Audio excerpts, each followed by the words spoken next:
A billionaire pressed for time books an Uber, never expecting that the driver would be his ex-wife. But the real shock? The pale, feverish 7-year-old slumped in the back seat. What happens next will turn everything upside down. If you missed part 1, head over to the channel and catch up first. I promise this story will hit closer to home than you think. Chapter 6. Life or Death.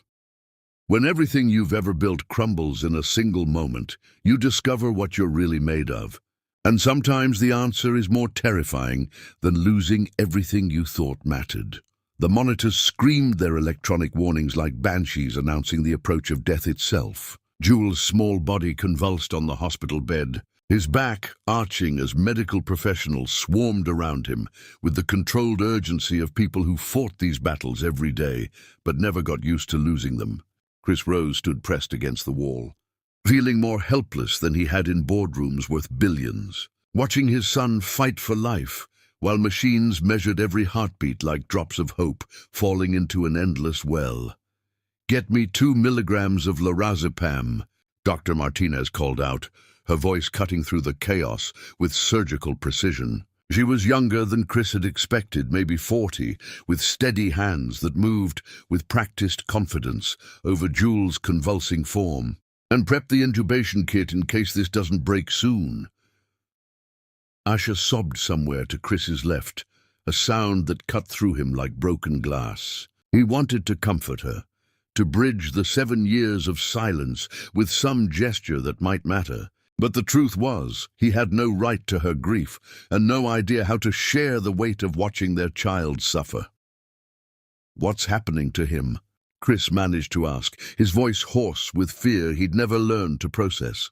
Dr. Martinez looked up briefly, her dark eyes meeting his with the kind of compassion that came from delivering difficult news to desperate parents. His white blood cell counter spiked dramatically. "The seizure is his body's response to the metabolic stress. We're giving him medication to stop the convulsions, but we need to address the underlying condition immediately."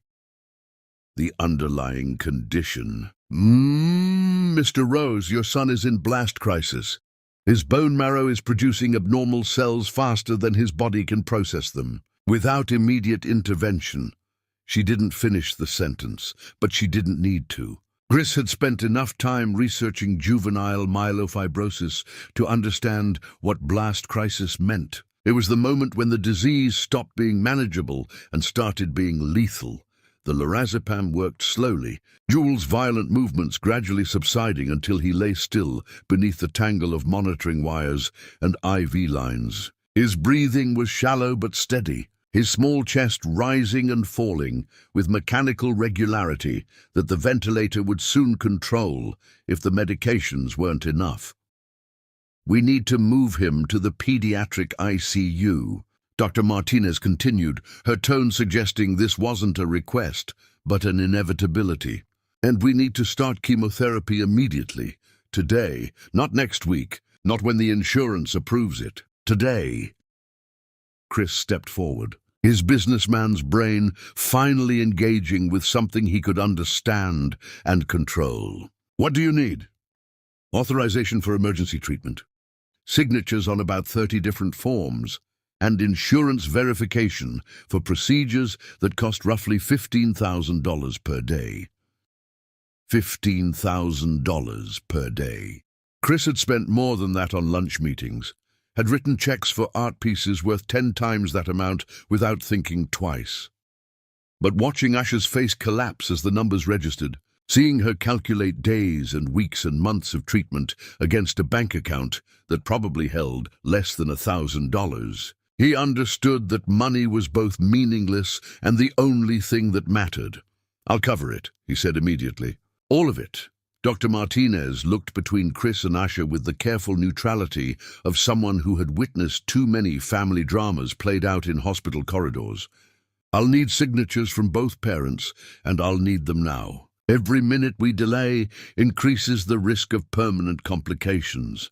Asha looked at Chris across their son's hospital bed, and for a moment the 7 years of anger and hurt fell away, leaving only 2 terrified parents who would do anything to save their child. She nodded once, a sharp jerk of her head that spoke of decisions made from desperation rather than forgiveness.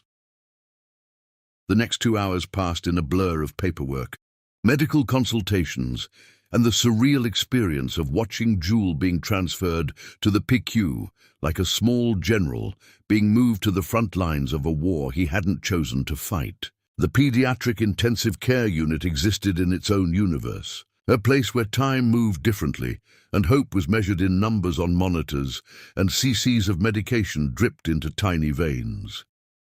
Chris found himself in the family consultation room with Dr. Martinez and a pediatric oncologist named Dr. Sarah Chen, whose kind eyes had probably delivered more bad news than any human should have to carry. Asha sat beside him, close enough to touch, but separated by a gulf of unresolved pain that made physical proximity feel like another form of torture. Jewel has primary myelofibrosis, Dr. Chen explained, her voice gentle but direct. It's rare in children, but not unheard of. The good news is that we caught it before irreversible organ damage occurred. The challenging news is that treatment will be intensive, prolonged, and expensive. She spread a series of charts and treatment protocols across the conference table like a general planning a campaign. Chris studied the documents with the same focus he'd once brought to merger agreements and acquisition targets. But the stakes here were infinitely higher than anything he'd faced in the business world. First phase is induction chemotherapy to reduce the abnormal cell count and restore normal blood production. This takes approximately 6 to 8 weeks in the hospital. The success rate is 85% for achieving remission.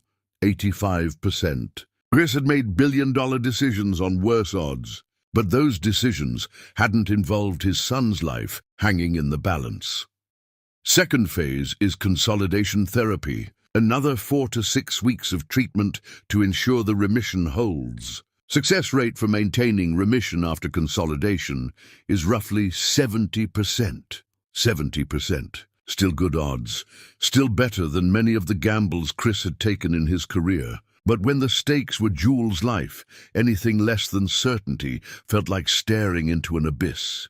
Third phase is maintenance therapy, which can last anywhere from 6 months to 2 years, depending on how he responds. During this period, he'll need regular monitoring, monthly treatments, and careful management of side effects.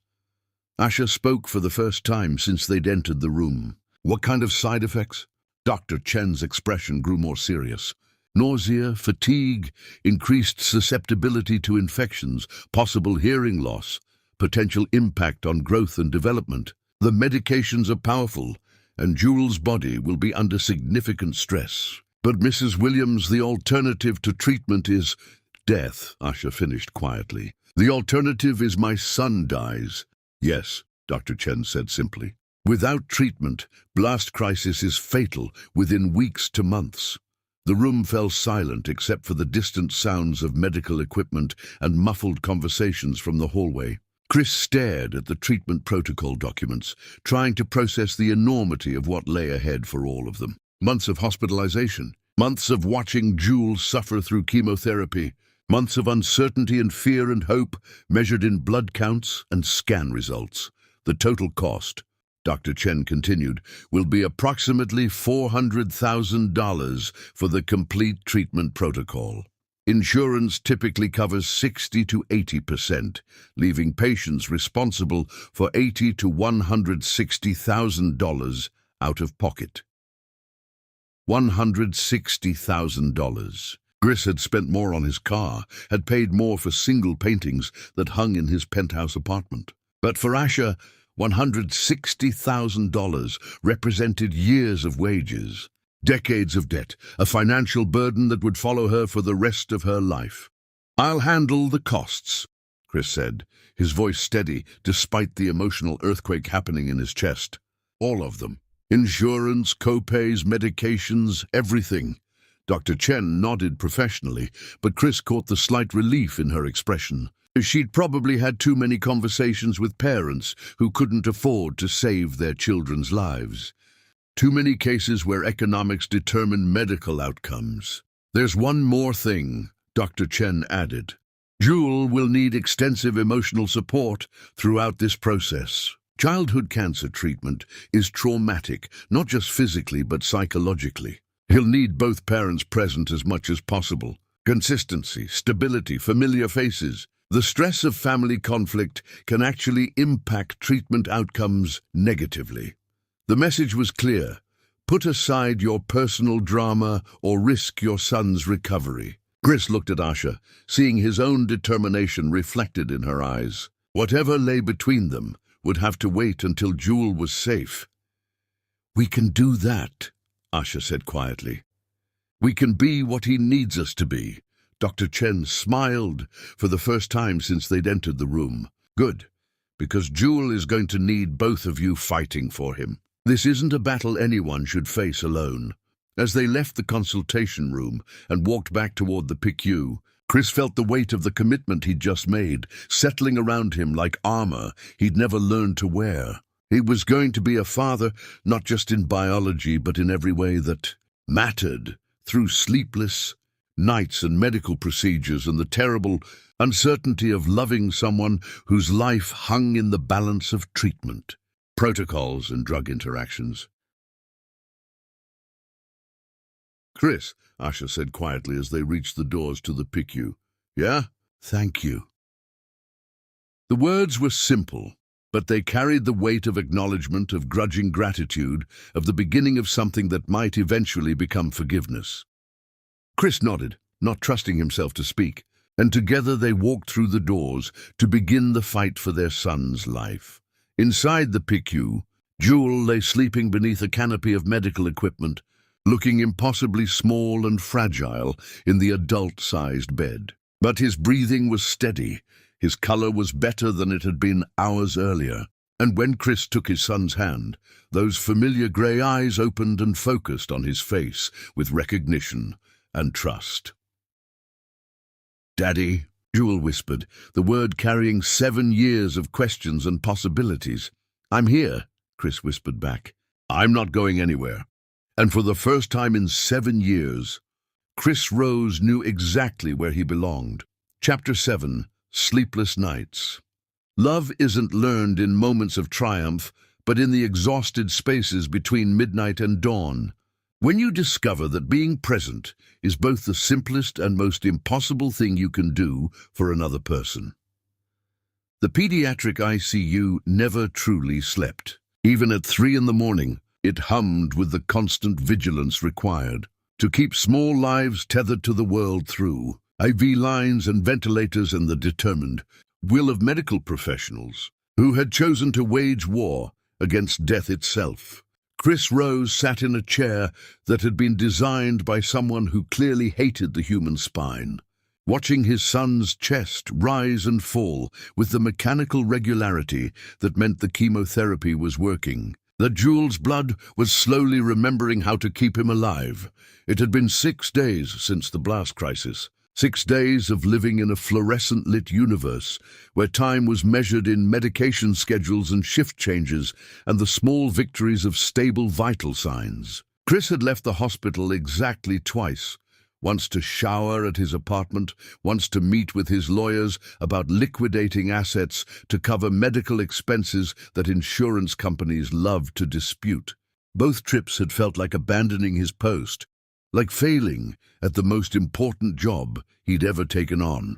Asha slept in the reclining chair on the other side of Jewel's bed, her dark hair falling across her face in a way that made Chris remember waking up next to her in what felt like another lifetime. She'd barely left the hospital since Jewel's admission, surviving on cafeteria coffee and vending machine sandwiches and the kind of maternal determination that could sustain itself on nothing but love and terror. "Can't sleep?" Chris looked up to find Dr. Martinez standing in the doorway, still wearing scrubs despite the late hour.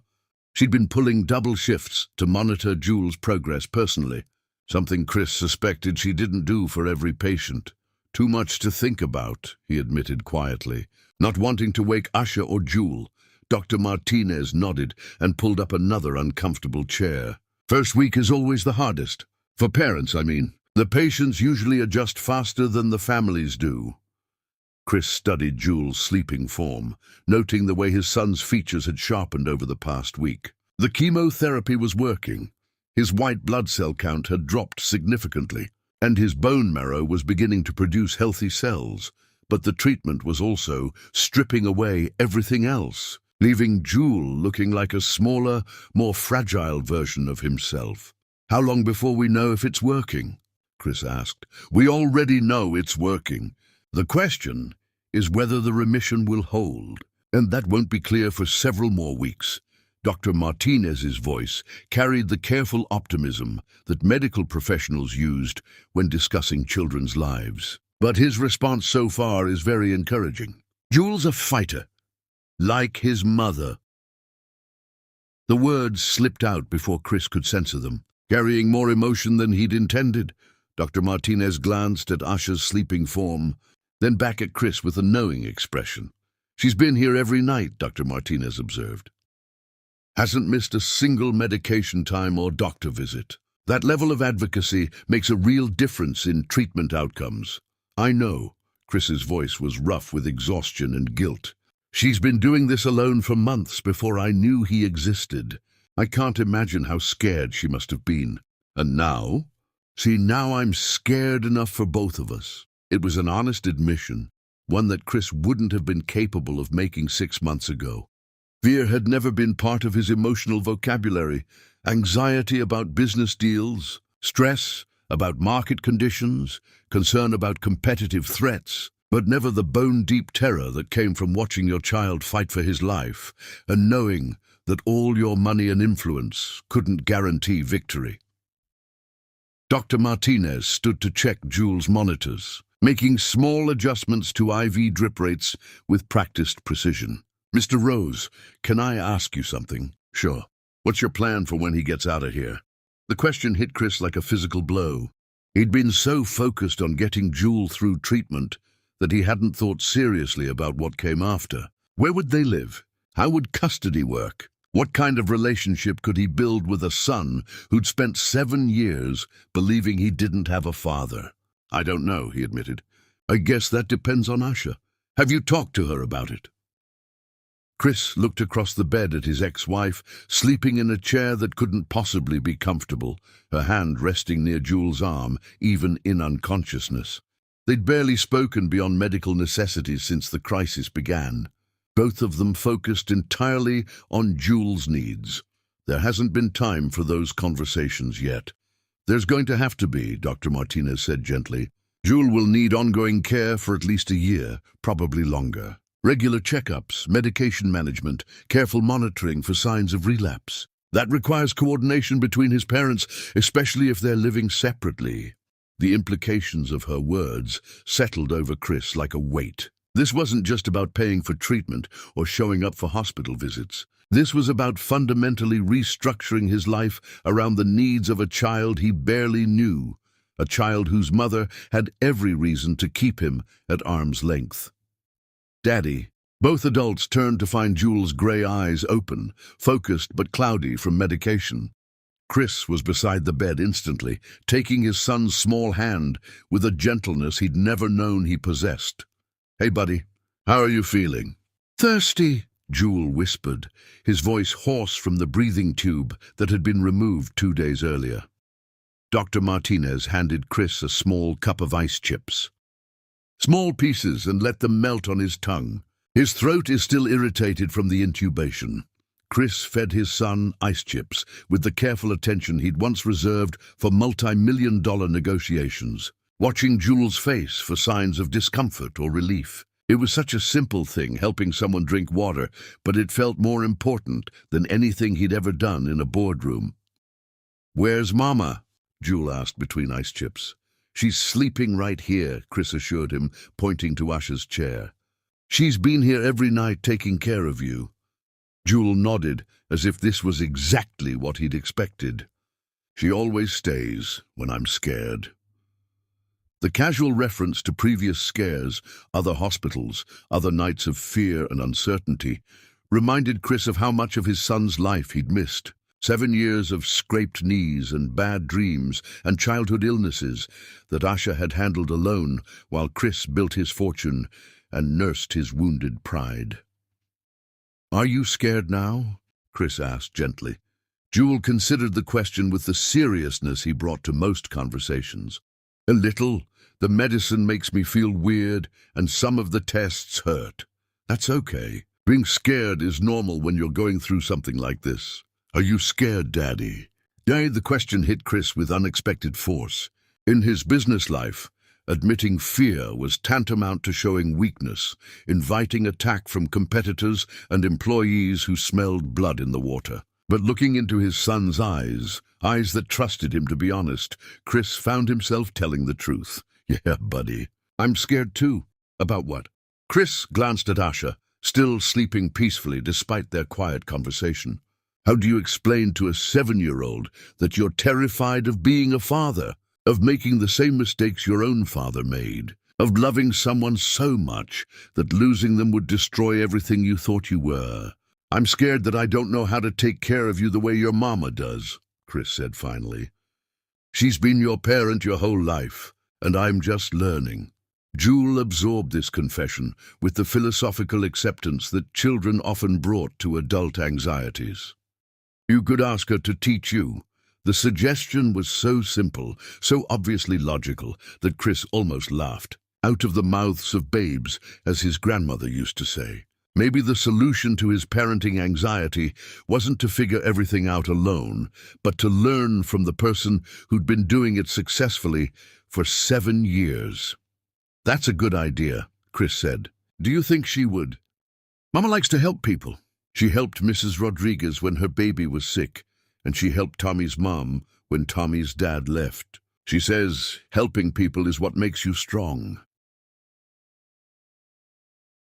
Chris filed this information away, another piece of the puzzle that was understanding who Asha had become during their years apart. The woman he'd married had been ambitious, focused on her career in marketing, not particularly maternal or community-minded. The woman sleeping in the hospital chair was apparently someone who helped neighbors with sick children and abandoned mothers, someone who'd learned that strength came from giving rather than taking. "Jewel," Chris said carefully, "would you like it if I spent more time with you? After you get better, I mean. Maybe we could do things together sometimes. Like what kind of things?" It was a fair question. Chris tried to imagine activities that a 7-year-old might enjoy that didn't involve business dinners or golf courses or any of the other pursuits that filled his current life. "I don't know yet." "What do you like to do?" "I like to read. And I like to build things with blocks. And I like to go to the park. But Mama says we have to be careful about germs now because of my medicine." "We'll figure it out," Chris promised. "We'll find things we can do together that are safe and fun." Jewel nodded solemnly, then asked the question that Chris had been dreading and hoping for in equal measure. "Will you live with us when I get out of the hospital?" The question hung in the air like a prayer, waiting for an answer. Chris looked across the bed at Asha, who he now realized had been awake for the last part of their conversation, her eyes open and watching him with an expression he couldn't read. "That's something your mama and I will have to talk about," Chris said carefully.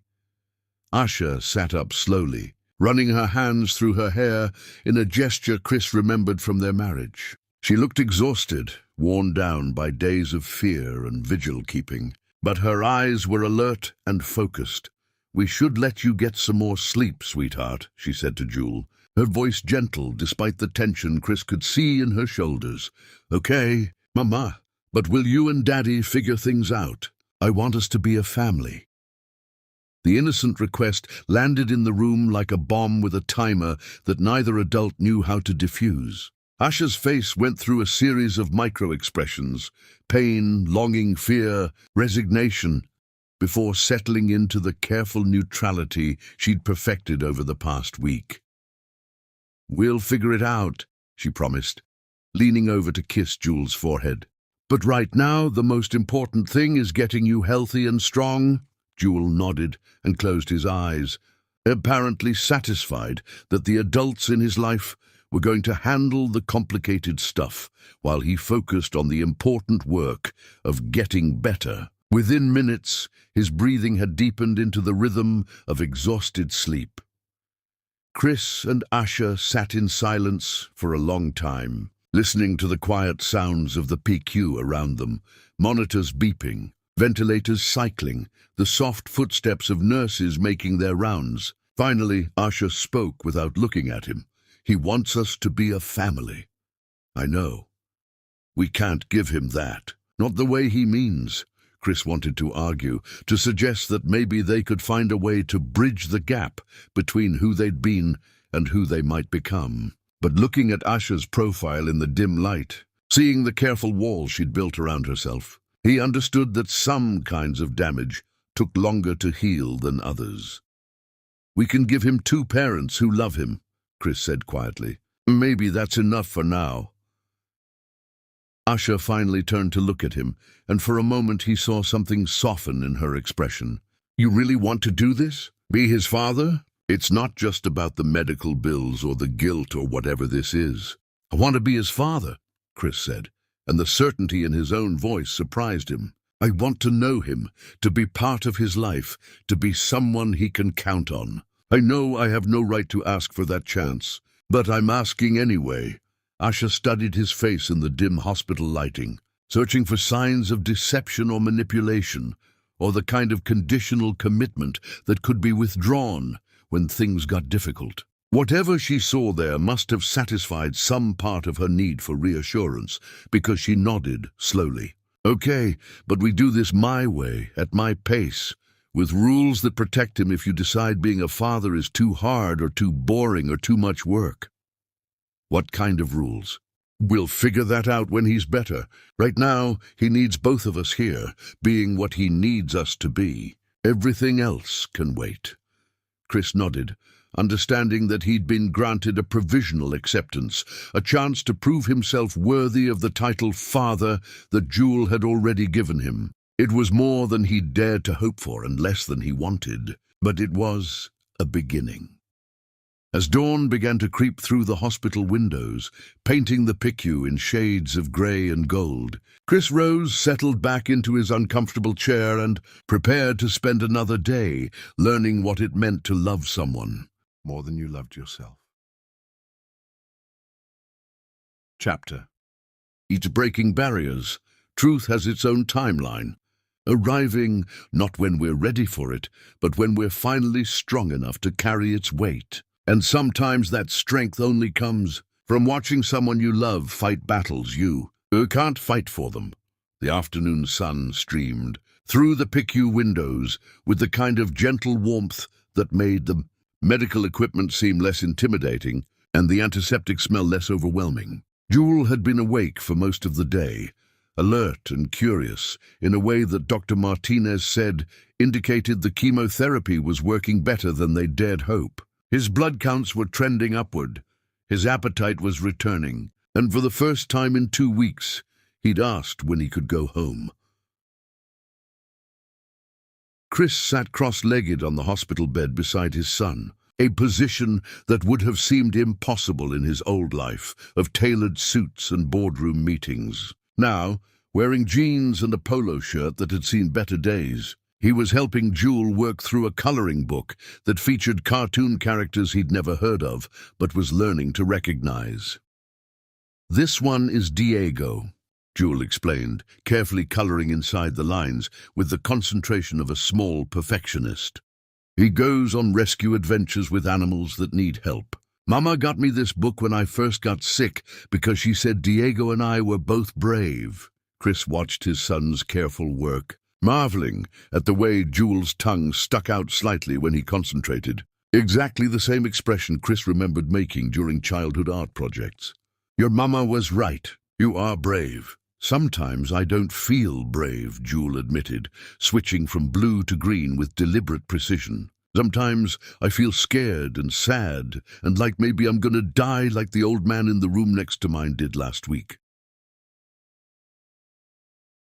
The casual reference to death hit Chris like a physical blow. In his world, 7-year-olds worried about homework and playground politics, not mortality and medical procedures. But Jewel lived in a universe where death was a known neighbor, where children talked about survival rates with the same matter-of-fact tone they might use to discuss television shows.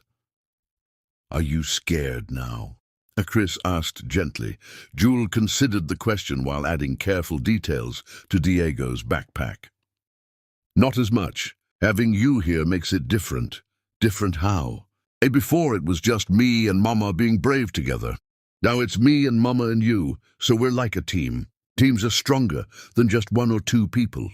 The simple logic was devastating in its clarity. Chris had spent months researching treatment protocols and survival statistics, had consulted with specialists and analyzed every piece of data he could find about juvenile myelofibrosis. But his 7-year-old son had understood something more fundamental, that facing fear was easier when you didn't face it alone. "Daddy," Jewel said, setting down his crayon and looking directly at Chris with those unsettling grey eyes, "can I ask you something?" "Of course. Why didn't you want me when I was born?" The question detonated in the small hospital room like a carefully placed explosive. Chris felt the air leave his lungs, felt 7 years of guilt and regret crash down on him like a wave that could drown kingdoms. In the chair beside the window, Asha looked up from the magazine she'd been pretending to read, her body tensing as if preparing for impact. "Jewel," she said carefully, "that's not—" "It's okay," Chris interrupted, recognizing that this conversation had been building since the moment Jewel had first asked if he was his father. "He deserves an honest answer." Chris set aside the coloring book and turned to face his son fully, knowing that whatever he said next would shape their relationship for years to come. The truth was complicated, layered with adult emotions and legal proceedings and misunderstandings that had spiraled beyond anyone's control. But Jewel was 7 years old, and 7-year-olds needed truth they could understand and carry. "I didn't know you existed," Chris said simply. "Your mama tried to tell me about you, but I wasn't listening the way I should have been." "Why weren't you listening?" "Because your mama and I were having grown-up problems. We were angry at each other, and sometimes when people are angry, they stop hearing important things." Jewel absorbed this explanation with the seriousness he brought to most adult confessions. "Were you angry because of me?" "No, buddy. We were angry because we forgot how to talk to each other, how to trust each other. It had nothing to do with you. But if you had known about me, would you have wanted me?" The question hung in the air like a judgment waiting to be rendered. Chris was aware of Asha watching him, of nurses moving quietly in the hallway outside, of monitors measuring his son's vital signs while they discussed the fundamental questions of love and abandonment and second chances. "Yes," Chris said, his voice steady despite the emotion threatening to overwhelm him. "If I had known about you, I would have wanted you more than anything in the world. I would have been there when you were born. I would have learned to change diapers and make bottles and read you bedtime stories. I would have been your daddy from the very beginning." "Are you sure?" "I'm sure." Jewel nodded as if Chris had passed some kind of test that only children knew how to administer. "Good, because I always wanted a daddy and now I have one. And I want to make sure you're not going to leave again." "I'm not leaving," Chris promised. The words carrying the weight of an oath, sworn before witnesses who mattered more than any judge or jury. "Even when you get out of the hospital and go home with your mama, I'm not leaving. I'm going to be part of your life for as long as you want me to be." "Forever?" "Forever." Jewel seemed satisfied with this guarantee and picked up his crayons again, returning to his careful coloring as if they'd just discussed something as mundane as lunch plans, rather than the fundamental architecture of their relationship. But Chris could see Asha in his peripheral vision, could feel the weight of her attention and the questions she wasn't asking yet. "Daddy," Jewel said after several minutes of concentrated artistic effort, Do you think you and Mama will get married again? This time it was Asha who made a small sound of distress. Chris glanced at her, seeing the careful walls she'd built around herself threatening to crumble, under the innocent hopes of a child who wanted simple answers to complicated questions. That's not something I can decide by myself, Chris said carefully. Marriage is something two people have to choose together, and your Mama and we need time to figure out how to be friends again before we can think about being anything else. But you love her, right? The question was asked with the casual directness that only children could manage, cutting through layers of adult complexity to reach the emotional core that adults spent years learning to hide from each other. Chris looked across the hospital room at Asha, seeing her as she was now, rather than as she'd been during their marriage. The years had changed her in ways that went deeper than the physical. She was stronger now, more self-contained, worn smooth by struggles he'd never shared. But underneath the defensive armor she wore like protection against further heartbreak, he could still see traces of the woman he'd fallen in love with at a charity gala that now felt like a story from someone else's life. Yes, he said quietly, knowing that Asha was listening, knowing that his honesty might complicate everything, but unable to lie to his son about something so fundamental. I love her. I've always loved her. And do you love me? More than I knew it was possible to love anyone. Then why can't we all live together and be a family? The innocent question contained multitudes of pain and hope, and the kind of simple logic that adults spent lifetimes learning to complicate. Chris felt tears prick at his eyes, overwhelmed by the depth of his son's need and his own inability to provide the easy answers that would make everything better. Because sometimes love isn't enough, Chris said gently. Sometimes people hurt each other so badly that they need time to heal before they can be close again. Did you hurt Mama?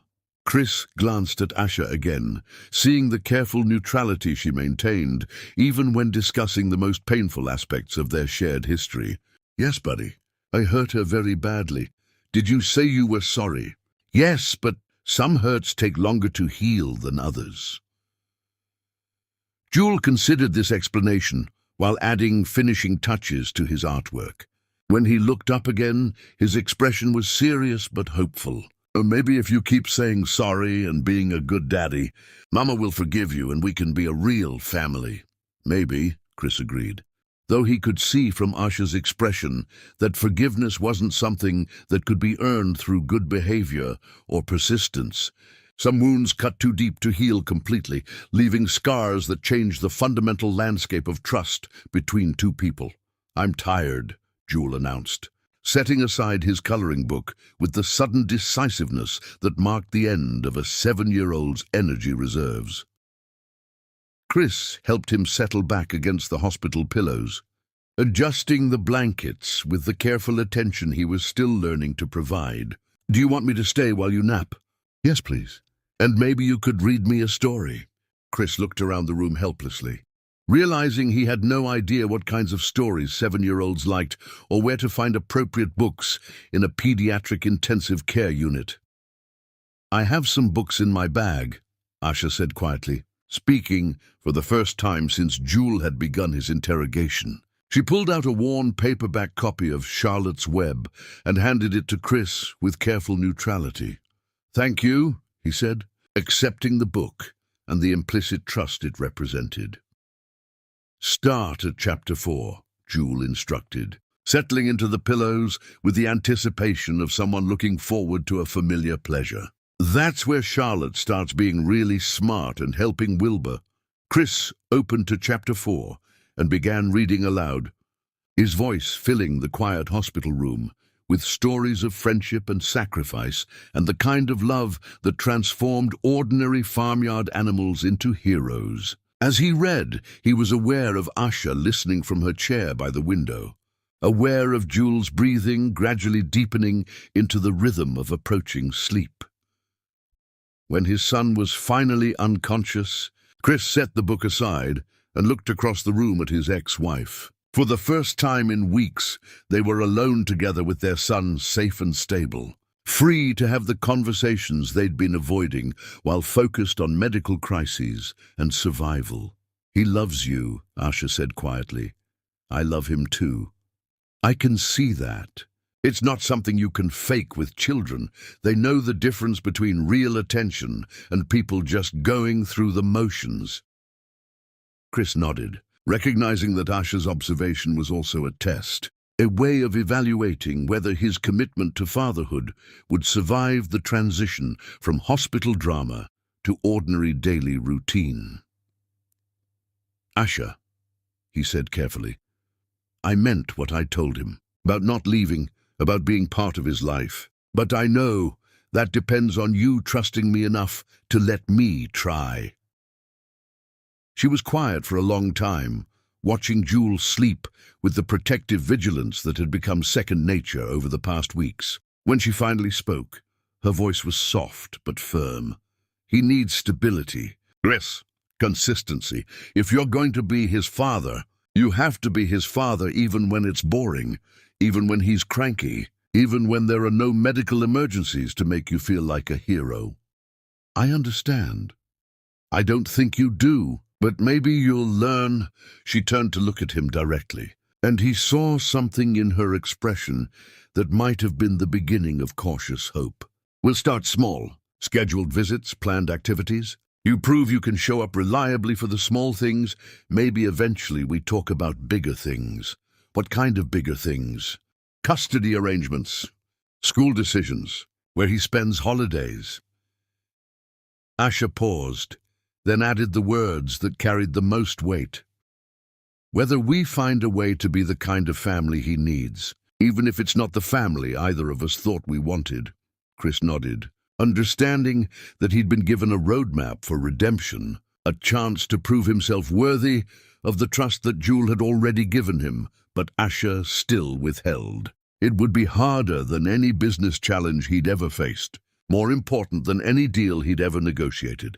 But as he looked at his sleeping son, pale but breathing steadily, thin but growing stronger each day, Chris Rose knew that he'd finally found something worth fighting for that couldn't be measured in dollars or quarterly reports. Chapter 9. Healing Wounds. Recovery is never a straight line, but a series of small victories interrupted by setbacks that teach you the difference between healing and being healed, between forgiveness and learning to carry pain without letting it define you. 3 weeks later, Jules was discharged from the hospital on a crisp November morning that smelled of winter's approach and new possibilities. Chris stood in the PICU doorway, watching Asha pack their son's belongings with the efficient movements of someone who had learned to travel light through life's unexpected detours. Jules sat in his wheelchair, no longer needing it for medical reasons, but hospital policy requiring it for discharge, clutching his stuffed elephant and wearing a baseball cap to cover the hair loss from chemotherapy. "Ready to go home, buddy?" Chris asked, kneeling beside the wheelchair to bring himself to Jules' eye level. "I guess," Jules replied, his voice carrying the uncertain tone of someone leaving familiar territory for an unknown destination. "Will you come with us?" The question hung in the air between all three of them. They'd spent weeks living in the artificial bubble of hospital routine, where Chris's presence had been not just welcome, but necessary. Now they were returning to real life, where relationships had to be negotiated rather than simply accepted as medical necessities. "For today, yes," Asha said before Chris could respond. "Daddy's going to help us get you settled at home. After that, we'll figure out a schedule for visits." Chris nodded, grateful for even this small inclusion in his son's transition back to ordinary life. Over the past month, he'd liquidated significant portions of his investment portfolio to cover medical expenses, restructured his business to allow for long absences, and learned to navigate the complex ecosystem of pediatric oncology. But he'd never been inside the Queen's apartment where Jules and Asha actually lived, never seen the space his son called home. The ride from Manhattan to Queens took 45 minutes in Chris's newly purchased Honda Pilot, a vehicle chosen for safety ratings rather than status symbols. Another small revolution in his evolving priorities. Jules dozed in his car seat, exhausted by the simple act of leaving the hospital, while Asha provided directions through neighborhoods that Chris had never had reason to visit during his previous life of Manhattan penthouses and Hamptons weekends. "Turn left here," Asha instructed as they entered a residential area of modest apartment buildings and small shops advertising services in Spanish and Korean and languages Chris couldn't identify. "It's the brick building on the right." Chris parked outside a 4-story structure that had probably been built in the 1950s and had seen better decades since then. The facade needed repointing. The front steps showed signs of winter damage, and several windows displayed air conditioning units that looked like they predated energy efficiency standards. But the small front yard was carefully maintained, and someone had planted flowers in wooden boxes that brightened the entrance despite the November chill. "This is it," Asha said, gathering her purse and the bag of medical supplies they'd need to maintain Jules' treatment schedule at home. "Third floor, apartment 3B. Chris lifted Jules from his car seat, surprised by how light his son felt despite weeks of improved nutrition and medical care. The boy wrapped his arms around his father's neck with trust that still felt miraculous, resting his head against Chris's shoulder as they climbed 3 flights of stairs that creaked with age and heavy use. Asha's apartment was small enough that Chris could see the entire space from the entrance. A studio layout with a kitchen area that could accommodate one person comfortably, a living space furnished with items that had clearly been chosen more for affordability than aesthetics, and a sleeping area where a double bed shared space with a child's bed positioned near the single window. But the space was clean, organized and filled with evidence of the life Asha and Jules had built together. Children's artwork covered the refrigerator, books filled every available shelf, and photographs chronicled 7 years of birthdays and holidays and ordinary moments that Chris had never been part of. On the small dining table, a get-well card signed by what looked like an entire elementary school class suggested that Jules was loved and missed by more people than just his mother. "You can put him down on his bed," Asha directed, pulling back covers that featured cartoon characters Chris was learning to recognize. "He's probably going to need a long nap after all the excitement of coming home." Chris settled Jules onto the small mattress, pulling the blankets up to his chin with the careful attention he'd learned during late-night hospital vigils. His son's bedroom area was clearly defined despite the open floor plan.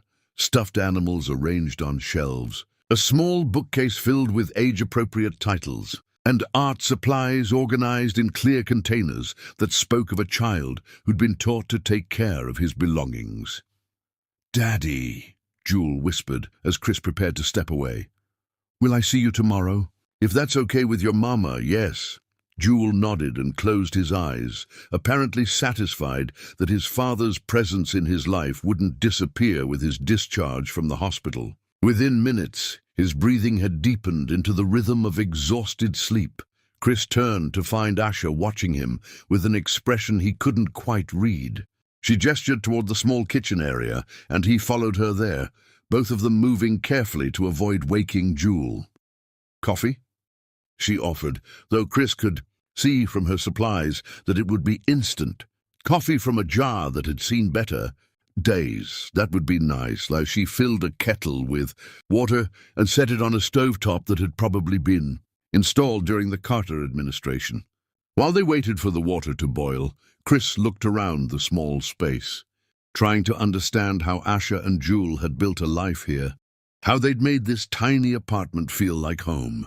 "It's not much," Asha said, following his gaze with the defensive tone of someone prepared to justify their circumstances. "It's perfect," Chris said, and meant it. "You can tell he feels safe here." The observation seemed to surprise her. "What makes you say that?" "The way he arranged his things. The way he talks about home. Children who feel safe create order in their spaces, make them reflect who they are.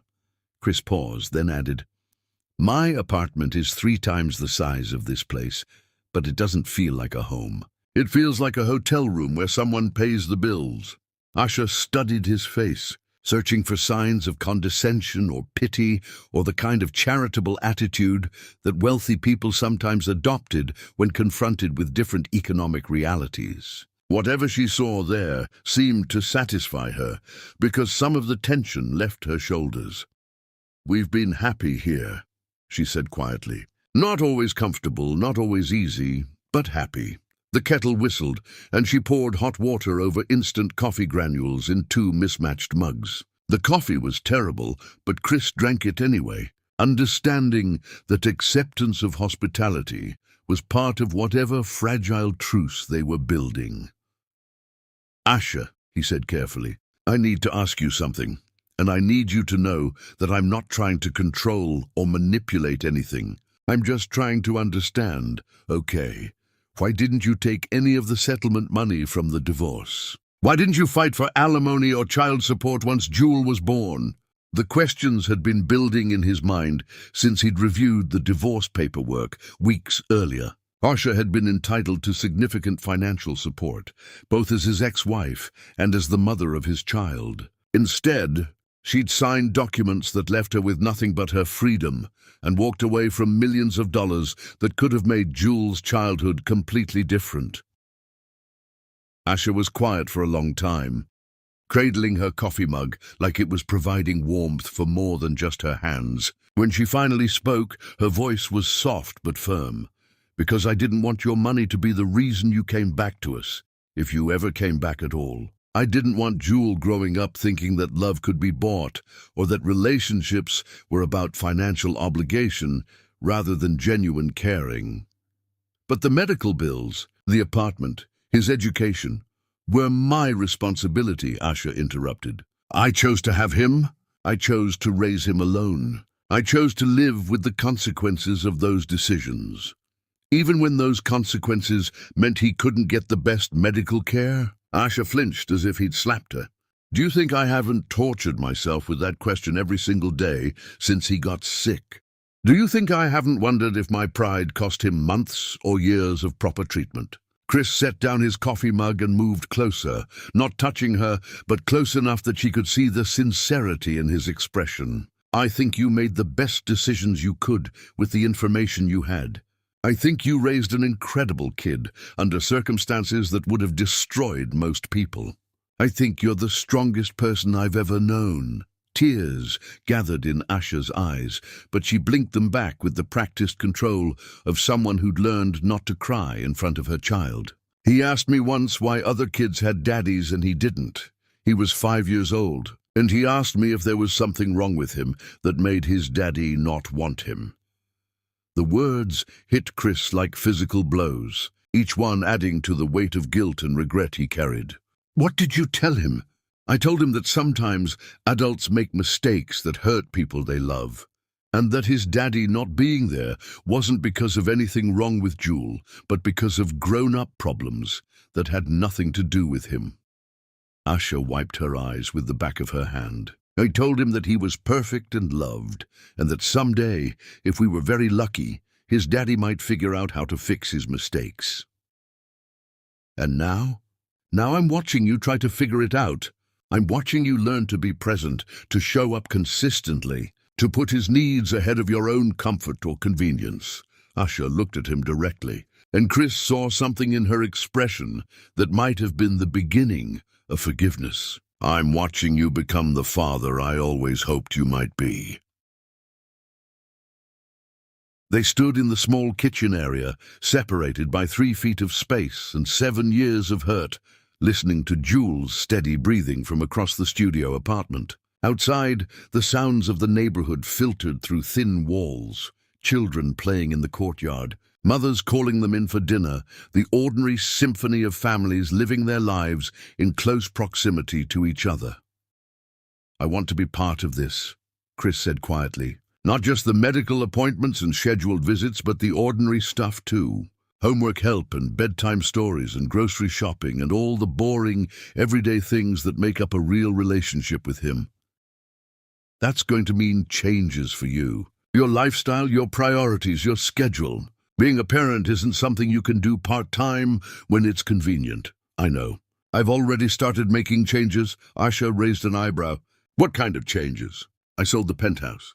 I'm looking for something closer to here, somewhere with a yard where Jewel can play when he's feeling stronger. I restructured my business partnerships to allow for more flexibility. I hired a full-time manager so I can be available for school events and doctor appointments and whatever else comes up.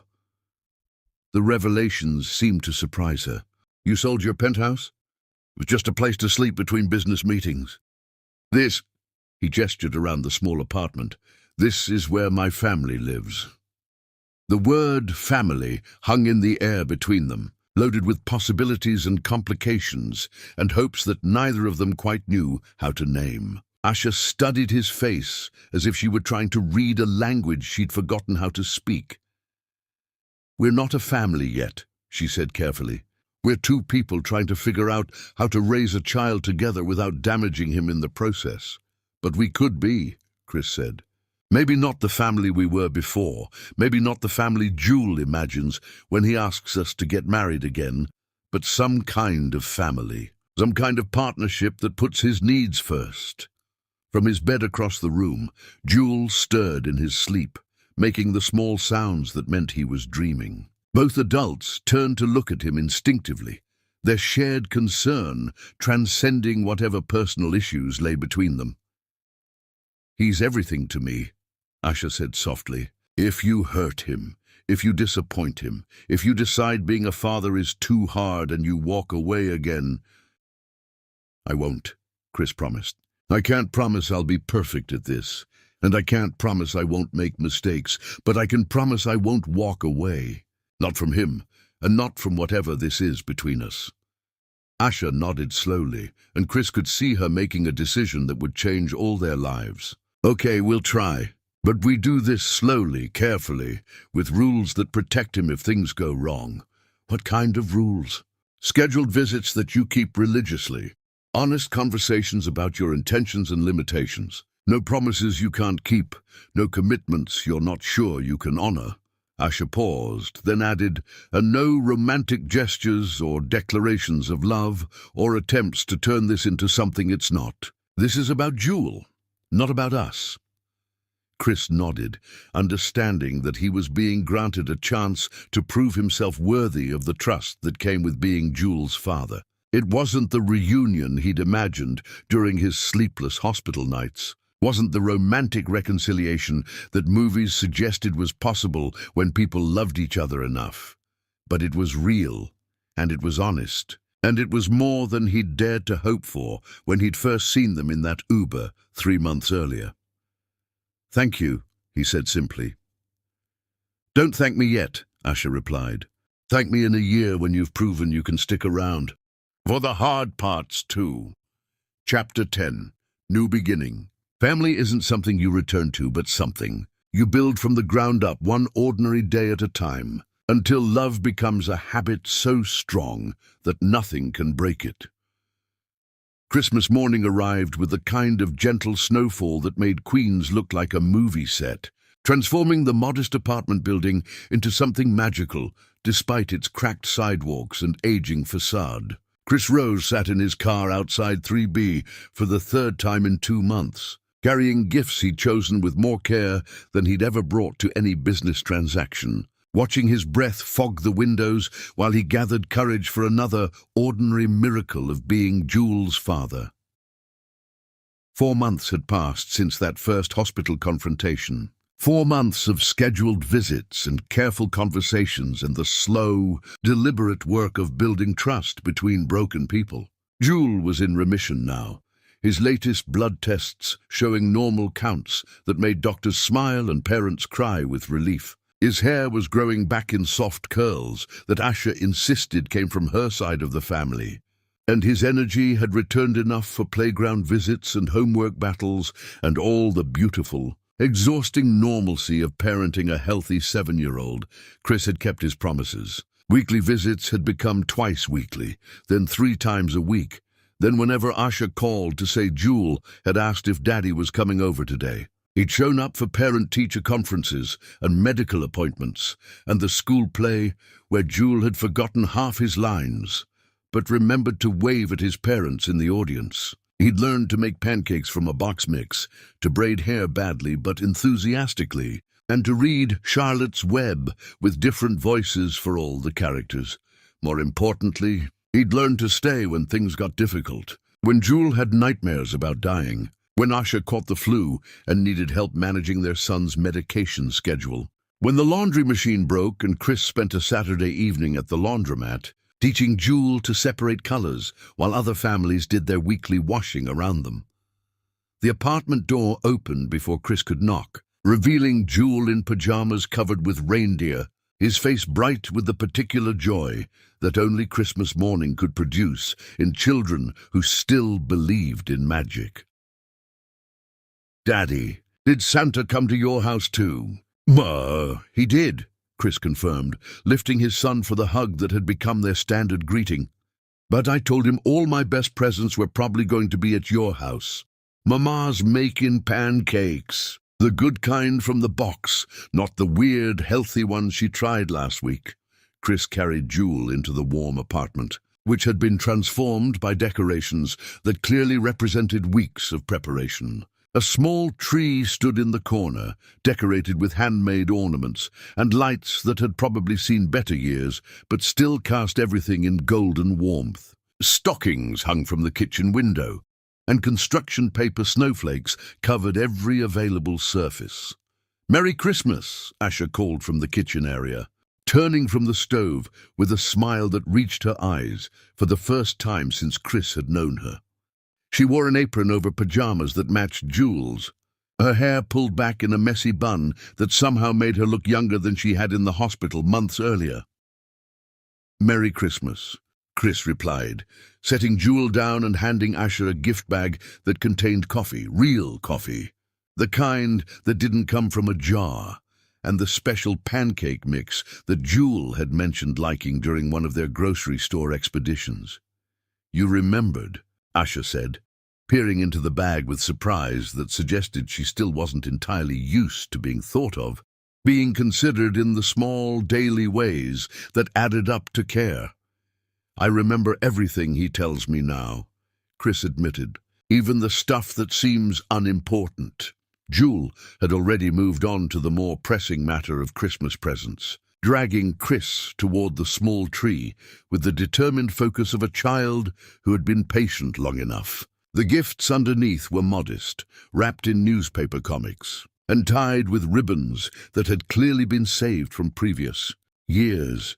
But Jewel approached them with the reverence of someone who understood that presents were expressions of love rather than measures of wealth. "This one's for you, Daddy," Jewel announced, handing Chris a package that felt suspiciously like a picture frame.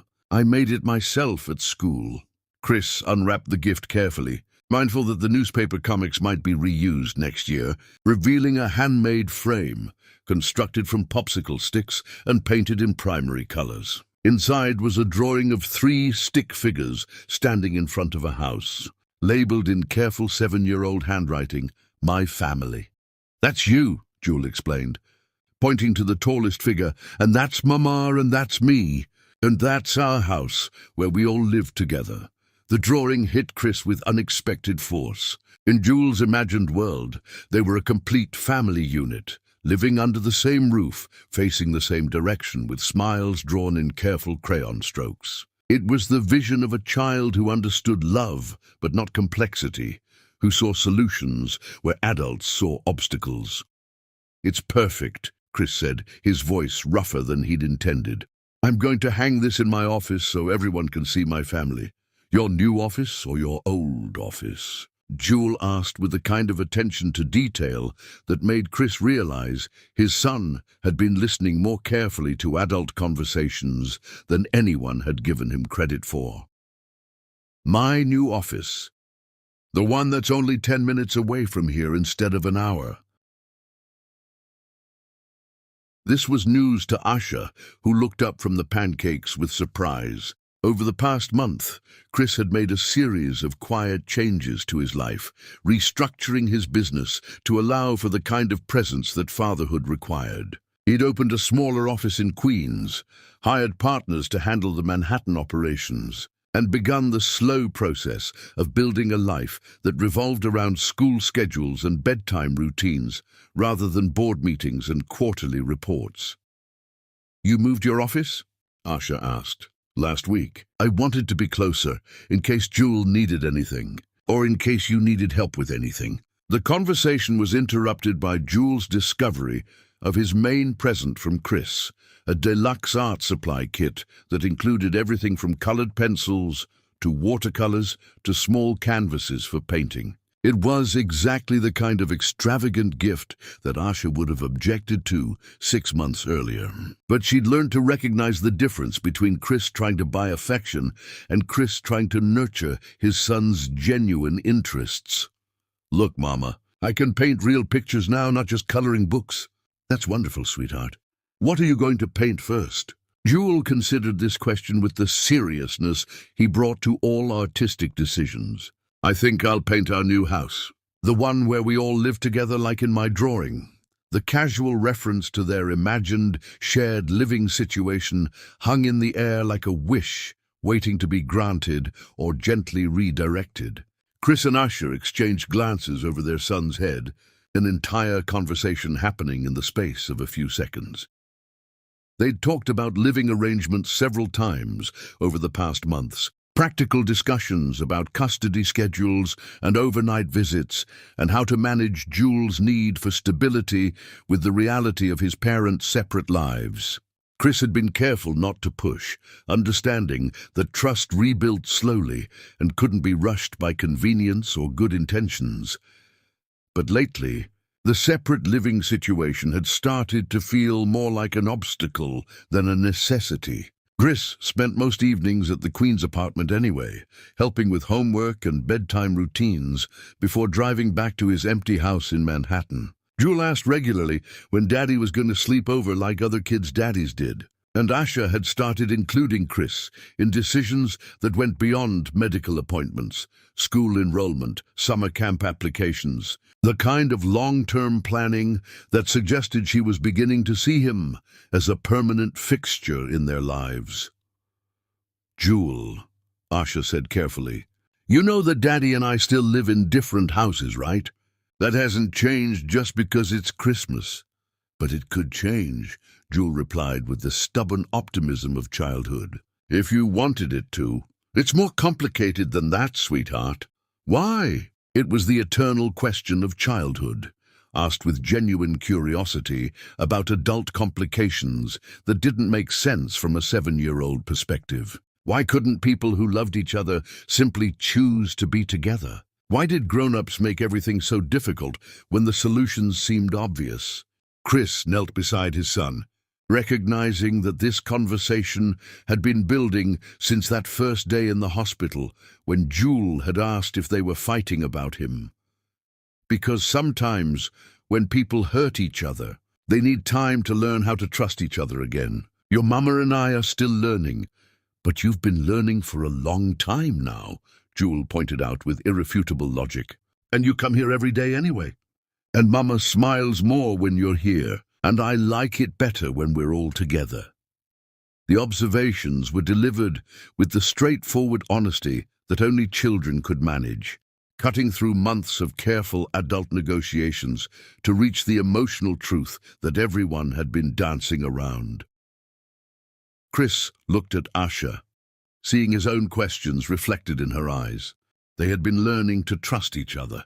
Chris had proven his commitment to consistency, to showing up even when it was inconvenient, to putting Jewel's needs ahead of his own comfort. Asha had gradually opened her life to include him, not just as Jewel's father, but as someone whose opinion mattered on decisions both large and small.